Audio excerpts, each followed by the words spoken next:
Hello students. तो कैसे आप सब लोग? होप करता हूँ बढ़िया होगे। तो लास्ट क्लास में हमने हमारी जो बिजनेस एनालिटिक्स की यूनिट नंबर 1 है, जिसमें हमने बिजनेस एनालिटिक्स का इंट्रोडक्शन देखा था और बहुत सारे कॉन्सेप्ट हमने कवर किए थे। वो जो है हमारी यूनिट नंबर 1 कंप्लीट हो चुकी है लास्ट क्लास में। आज की क्लास से हम जो है हमारे सब्जेक्ट का सेकेंड यूनिट हम स्टार्ट करने वाले हैं।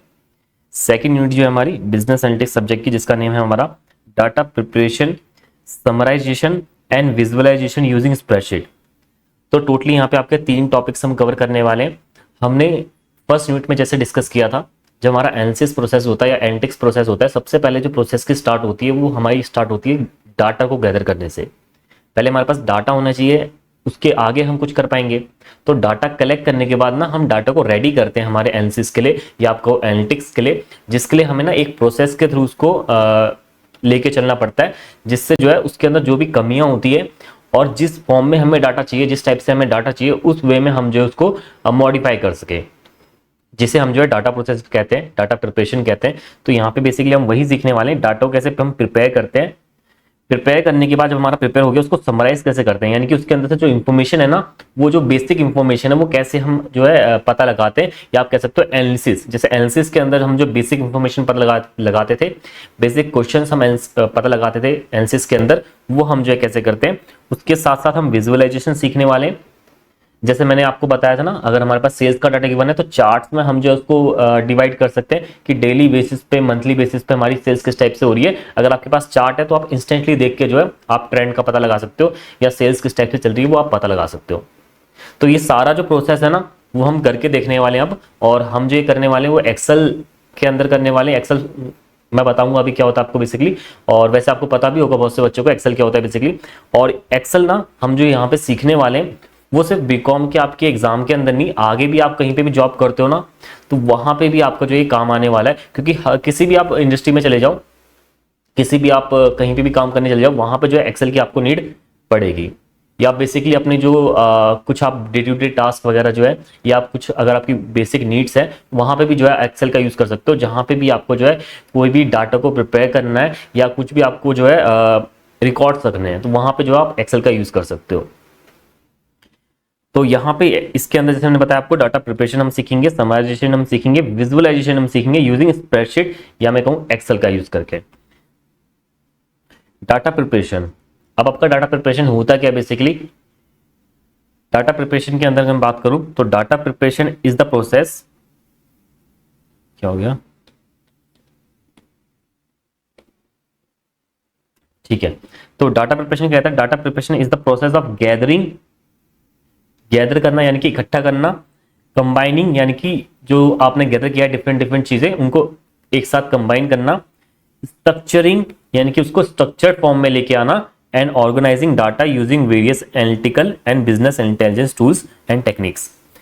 तो यहाँ पे ना हम बहुत सी टेक्निक्स का यूज करते हैं, टूल्स का यूज करते हैं जिसकी मदद से जो हमने डाटा कलेक्ट किया है ना डिफरेंट डिफरेंट सोर्सेस को से, उसको हम कंबाइन कर सके, उसको हम स्ट्रक्चर्ड बना सके, साथ ही साथ उसको जो है ऑर्गेनाइज कर सके उस वे में जिस वे में हमें नीडेड है। ठीक है, जो अनऑर्गेनाइज डाटा है, अनस्ट्रक्चर्ड डाटा है, उसको जो है यहाँ पे हम स्ट्रक्चर्ड करते हैं, ऑर्गेनाइज करते हैं। It acts as a bridge between raw data and insights and enhance the data quality and usability. जैसे मैंने आपको ना स्टार्टिंग में ही बताया था यूनिट 1 के, कि जब एनालिस्ट हमारा बिजनेस के अंदर आया था, उसने हमसे ना डाटा मांगा था, रॉ डाटा, क्योंकि एनालिसिस करने के लिए कुछ तो डाटा चाहिए उसे। तो उसने जो डाटा मांगा था उसको उसने प्रोसेस भी किया था, क्योंकि वो रॉ डाटा ना ऐसे ही यूज नहीं कर सकता, उसमें बहुत सी गलतियां हो सकती हैं, मिसिंग वैल्यूज हो सकती हैं, और भी क्या क्या दिक्कतें हो सकती है वो भी हम आगे पढ़ेंगे, और उनको कैसे ठीक करते हैं वो भी हम पढ़ेंगे। तो ये जो भी गलतियां है ना, इनको पहले ठीक करना पड़ेगा, और हम जो टेक्निक यूज कर रहे हैं उस टेक्निक में हमें किस फॉर्म में जो है डाटा चाहिए, किस स्टाइल से जो है डाटा चाहिए, वो उसका भी हमें ध्यान रखना पड़ेगा, और उसके अकॉर्डिंग जो उसको मॉडिफाई करना पड़ेगा। तो वही चीज जो है हम यहाँ पे करने वाले हैं। और यहाँ पे आपको बता रखा है कि जो डाटा प्रिपरेशन प्रोसेस हमारा, वो एक ब्रिज का काम करता है। देख लो, एक ब्रिज का काम करता है। ब्रिज के अंदर जो है ना आपका जो भी प्रोसेस होता है डाटा, वो प्रोसेस होता है, और ये ब्रिज कहां से कहां लेके जाता है आपको, रॉ डाटा से जो है आपको ये इनसाइट्स एंड एक्शनेबल इनसाइट्स में लेके जाता है। यानी कि ये ब्रिज काम करता है ब्रिज की तरह, जो कि ना रॉ डाटा को लेता है, उसको जो है प्रोसेस करता है, और लास्ट में आपको क्या देता है, इनसाइट्स देता है, एक्शनेबल इनसाइट्स देता है।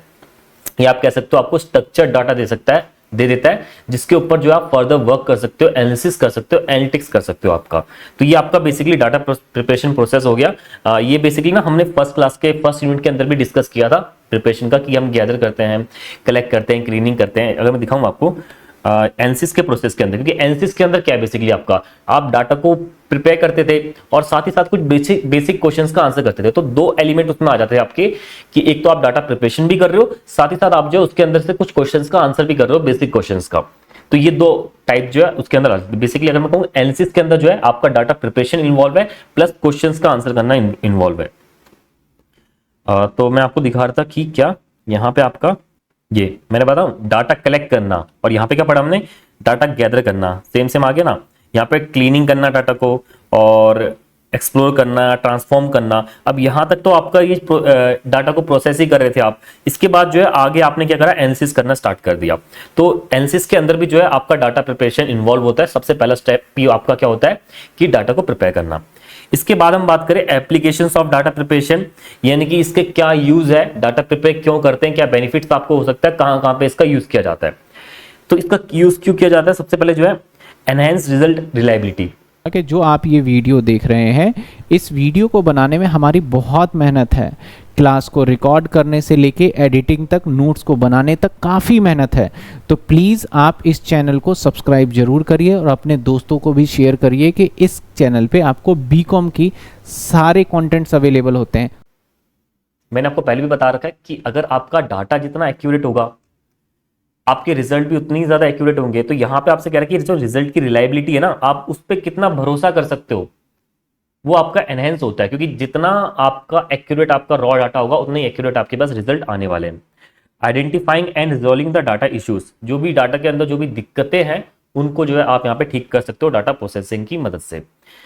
इन्फॉर्म डिसीजन मेकिंग, अब जैसे मैंने ना आपको ये बता रखा है, इन्फॉर्म डिसीजन मेकिंग मैंने पहले ही बता रखा आपको कि ये ऐसा पॉइंट है जो कि आप कहीं पे भी, कोई भी इंपॉर्टेंस आ जाता है, आपका एप्लीकेशन आ जाता है, तो वहां पे जो है ना आप इसका यूज कर सकते हो। क्योंकि एनालिटिक्स के अंदर बेसिक आपका क्या होता है वर्क, कि डाटा को हम जो है एनालाइज करते हैं। और ये हमेशा जो है डाटा, अगर आपके पास डाटा से रिलेटेड ज्यादा इंफॉर्मेशन, करेक्ट इंफॉर्मेशन आपके पास होगी, तो आप जो है डिसीजन मेकिंग जो है बेटर कर पाओगे। तो ये आप कहीं पे भी लिख सकते हो, यूनिवर्सल पॉइंट है आपका ये। इसके बाद कॉस्ट रिडक्शन। कॉस्ट रिडक्शन कैसे हो सकती है इसकी, जैसे मान लो आपके पास ना मैंने आपको रॉ डाटा दे दिया और आपने उसके ऊपर उसको ठीक करे बिना ही ना आपने एनालिसिस वगैरह स्टार्ट कर दी। और एनालिसिस करने के बाद आपको पता चला कि भाई ये तो गलती होगी, इसमें कुछ ऐसी मिसिंग वैल्यूज थी इसके अंदर, या इसके अंदर कुछ रॉन्ग वैल्यूज थी जो कि आपने यूज कर ली, और वहां पे जो है आपका पूरा प्रोसेस खराब हो गया। अब आपको जो है दोबारा से पूरा प्रोसेस करना पड़ेगा, तो वहां पे आपकी कॉस्ट वेस्ट हो गई। या आप जो है एक बार आपने डाटा प्रिपेयर नहीं किया और आप जो है ना अभी आपने एनालिसिस करो, मान लो एक टाइप की आपने अभी जो है एक प्रोजेक्ट आपने स्टार्ट किया और उस डाटा का आपने यूज करा प्रोजेक्ट ए के अंदर, और उसके अंदर से जो है आपने रिजल्ट निकाल दिए। और रिजल्ट निकालने के बाद ना अब यहाँ पे मैंने जैसे बताया कि आपको जो है ज्यादा टाइम लगा होगा या दिक्कतें फेस करने को मिलेगी, क्योंकि ये डाटा पहले से रेडी नहीं था। तो प्रोसेस के दौरान ना आपको ज्यादा कॉस्ट आई होगी, कि भाई गलती हो जाती फिर दोबारा से स्टार्ट करना पड़ रहा था, या कुछ और रीजन। तो मान लो ये वाली एनालिसिस जो है ना ये आपकी कंप्लीट हो गई। अब कुछ टाइम बाद आपने अगेन सेम डाटा को यूज करना है, और अगेन जो सेम डाटा को बी प्रोसेस आपको करना है, बी एनालिसिस। और अगेन आप सेम डाटा जो है, पहले आपका जो एक्स डाटा था वो आपने यहां पे यूज किया था, सेम डाटा जो है अब यहां पे भी आप यूज करने वाले हो। तो उस टाइम पे जो दिक्कतें थी डाटा के अंदर वो अभी भी होगी, क्योंकि डाटा वैसे का वैसा ही है। तो वहां पे ना जो पहले आपको एक्स्ट्रा कॉस्ट देखने को मिली थी, या जो भी गलतियां हो जा रही थी तो आपको दोबारा से स्टार्ट करना पड़ा था, तो वो सेम चीज जो है आपको अभी भी फेस करनी पड़ेगी। तो हर बार जब भी आप डाटा का यूज करोगे ना, तो आपको जो है दिक्कतें फेस करने को मिलेगी, जिससे जो आपकी कॉस्ट भी इंक्रीज होगी। इसके बाद हम बात करें नेक्स्ट क्या, आपका टाइम एंड रिसोर्स सेविंग। ये भी उसी में आ जाता है आपका, कि आप जो है आपने गलती करी फिर दोबारा से स्टार्ट किया, इसमें आपका टाइम वेस्ट हो रहा है, साथ ही साथ आपके रिसोर्सेज भी जो है वेस्ट हो रहे हैं। आप जो कॉस्ट, आप जो मनी लगा रहे हो, आप जो टाइम लगा रहे हो, वो सारा जो है आपका वेस्ट हो रहा है। तो वही आपका जो यहाँ पे आपका बता लेता है, ये जो है बचा लेता है। कैसे बचा लेगा, जैसे मैंने बताया ना, एक आप सेम डाटा जो है बार बार यूज कर रहे हो ए प्रोसेस के अंदर भी, इसको जो है बी प्रोसेस के अंदर भी यूज कर रहे हो। मान लो आपने ए को जो है ना पहले ही प्रोसेस करके जो है क्लीन कर लिया। अब आपके पास जो क्लीन डाटा है ना, उसको आप चाहे जितनी भी बार यूज करो, अब उसमें कोई भी दिक्कतें नहीं है। जो आप फर्स्ट टाइम उसको ए प्रोसेस के अंदर यूज करोगे तो आपके पास करेक्ट रिजल्ट आएंगे। आप जो बी प्रोसेस के अंदर यूज करोगे तो वहां पे भी जो आपको करेक्ट रिजल्ट देखने को मिलेंगे। तो ना तो आपके फर्स्ट रिसर्च के अंदर जो है आपको एक्स्ट्रा कॉस्ट देखने को मिली, ना तो आपका टाइम वेस्ट हुआ।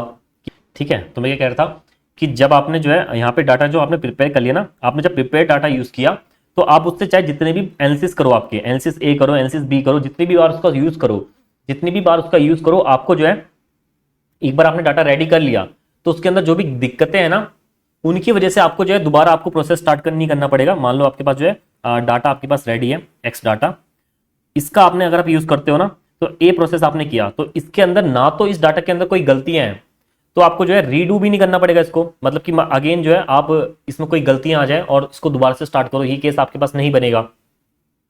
इसको करेक्ट करने के लिए ना तो आपको कॉस्ट खर्च करने की जरूरत पड़ेगी, तो यहां पे क्या होगा, आपका कॉस्ट रिडक्शन होगा, साथ ही साथ टाइम बचेगा आपका, दोबारा से आपको प्रोसेस नहीं करनी पड़ेगी। रिसोर्सेज बचेंगे, जो आप जो ह्यूमन रिसोर्सेज आप उसके अंदर इन्वेस्ट करते, मनी जो है आप उसके अंदर इन्वेस्ट करते डाटा को दोबारा से रेडी करने के लिए, दोबारा से प्रोसेस करने के लिए, वो आपका बचेगा। तो अगर आप रॉ डाटा डायरेक्टली यूज कर लेते ना, तो वहां पे आपको वही सेम दिक्कतें देखने को मिलती कि उसके अंदर दिक्कतें हैं, फिर दोबारा से स्टार्ट करो, उसके अंदर जो दिक्कतें हैं उसको क्लीन करो, तो हर बार ये प्रोसेस आपका फॉलो होता। यानी कि मान लो आप एक्स डाटा आपका अनप्रिपेयर डाटा है, अनप्रोसेस डाटा है, उसको आपने ए प्रोसेस के लिए इन्वॉल्व यूज किया, तो ए प्रोसेस करते टाइम पे आपको सेम भी दिक्कतें देखने को मिलेगी, बी प्रोसेस करते टाइम पे सेम दिक्कतें देखने को मिलेगी कि भाई डाटा रेडी नहीं है, डाटा में दिक्कतें हैं, तो हर बार उसको क्लीन करो, ठीक करो, फिर दोबारा से प्रोसेस को स्टार्ट करो। इसमें बहुत सारा आपका टाइम वेस्ट होगा, रिसोर्स वेस्ट होगा, तो वो जो है यहाँ पे आपका एलिमिनेट हो जाता है जब आप जो है डाटा पहले से प्रिपेयर करके रख लेते हो। अगर आपके पास पहले से डाटा रेडी है, उसको आप जितनी भी बार यूज करो, कोई दिक्कत नहीं मिलेगी आपको। तो ये जो है आपका एक और बेनिफिट हो जाता है, ये जो आपका टाइम और रिसोर्सेज की सेविंग करता है आपकी। लास्टली हमारा क्या है, financial growth and return on investment. तो ये किस टाइप से होगा आपका, अगर मैं बताऊं आपको, जैसे आपको पता ही है, अगर आपका डाटा रेडी नहीं होता है ना, तो उससे एनालिसिस से जो आपका रिजल्ट आता है ना, वो रिजल्ट आपका एक्यूरेट नहीं होता, नॉट एक्यूरेट। आपको जो बेस्ट रिजल्ट देखने को नहीं, बेस्ट रिजल्ट देखने को नहीं मिलते आपको। सिंपली वर्ड में कहूं, आपका कोई डाटा है, उसका एक पोटेंशियल है कि वो इतना बेनिफिट आपको दे सकता है, इतनी इंफॉर्मेशन आपको लाके दे सकता है, लेकिन जब उसमें गलती है ना, तो आप उस कंप्लीट पोटेंशियल को ना यूज नहीं कर पाओगे। मान लो एक ऐसा डाटा है जिसका यूज करके ना आपको फ्यूचर के अंदर ऐसा एक ग्रोथ का पॉइंट दिखने वाला है कि इसका ये करके ना आप ग्रोथ कर सकते हो, आपको इतना करना चाहिए, ये करना चाहिए, इस टाइम पे करना चाहिए, ये आपको एक आइडिया मिल रहा है। लेकिन अगर मान लो डाटा के अंदर आपकी गलती थी, तो आप एग्जैक्टली कैच नहीं कर पाओगे क्या एग्जैक्टली आपको ग्रोथ होने वाली है, क्या आपको ग्रैब करना है, क्या अपॉर्चुनिटी आपको मिलने वाली है। लेकिन अगर वहीं पे आपका करेक्ट डाटा होगा, तो आपको एग्जैक्ट पता चल जाएगा कि भाई ऐसे आपको करना चाहिए, अगर आप ऐसे करोगे ना, तो मोस्ट चांसेस है आपको ग्रोथ हो जाए। तो अगर आपका डाटा करेक्ट होगा ना, तो वहां पे आपको रिटर्न ऑन इन्वेस्टमेंट ज्यादा मिलेगा। रिटर्न ऑन इन्वेस्टमेंट कैसे, जैसे मान लो आपने डाटा जो रेडी किया ना, उसको आपने कलेक्ट करने के लिए कॉस्ट लगाई, आपने जो है उसको प्रिपेयर करने के लिए कॉस्ट लगाई, उसको जो है एनालाइज करने के लिए कॉस्ट लगाई, तो वो सब कॉस्ट लगाने के बाद लास्ट में क्या मिला आपको, यहाँ पे क्या मिला आपको, यहाँ पे आपको जो है आपको रेलेवेंट डाटा नहीं मिला, आपको बेस्ट इन्फो जो भी बेस्ट आउटपुट है वो नहीं मिला इतना कॉस्ट लगाने के बाद भी, तो रिटर्न ऑन इन्वेस्टमेंट ना यहाँ पे आपका डाउन हो जाएगा। लेकिन अगर मैं यहां पे बात करूं, डाटा आपका प्रिपेयर है, रेडी, एकदम करेक्ट है, उसमें से जो इंफॉर्मेशन निकलेगी वो भी एकदम करेक्ट निकलेगी, तो यहां पे जो है रिटर्न ऑन इन्वेस्टमेंट आपका बढ़ जाता है। आपको जो बेस्ट आउटपुट जो है आप निकाल पाते हो उसके अंदर से, डाटा में से जो भी बेस्ट आउटपुट, जो भी बेस्ट बेनिफिट आप ले सकते हो ना डाटा में से, जो भी बेस्ट इंफॉर्मेशन आप ले सकते हो वो आप ले पाते हो। इससे जो है आपकी फाइनेंशियल ग्रोथ होती है, साथ ही साथ आपका रिटर्न ऑन इन्वेस्टमेंट भी बढ़ जाता है। तो ये था आपका बेसिकली डाटा प्रिपरेशन और एप्लीकेशंस, यानी कि कहां कहां पे इसका यूज किया जाता है, क्यों इसका यूज किया जाता है। डाटा प्रिपरेशन क्या था आपका, डाटा को आप गैदर करते हो, कंबाइन करते हो, स्ट्रक्चर करते हो, उसको ऑर्गेनाइज करते हो अपनी नीड के अकॉर्डिंग। इसके लिए आप यूज करते हो डिफरेंट एनालिटिकल और बिजनेस इंटेलिजेंस टूल्स का, टेक्निक्स का आप यूज करते हो, और ये जो है आपका एक ब्रिज की तरह काम करता है। ब्रिज की तरह आपका एक काम करता है क्या, डाटा प्रिपरेशन प्रोसेस। ब्रिज क्या करता है, आपके रॉ डाटा को लेता है, उसको प्रोसेस करता है और आपको एक्शनेबल इनसाइट्स दे देता है, आपको स्ट्रक्चर डाटा जो है दे देता है, जिसके ऊपर फर्दर आप जो है एनालिसिस और एनालिटिक्स कर सकते हो।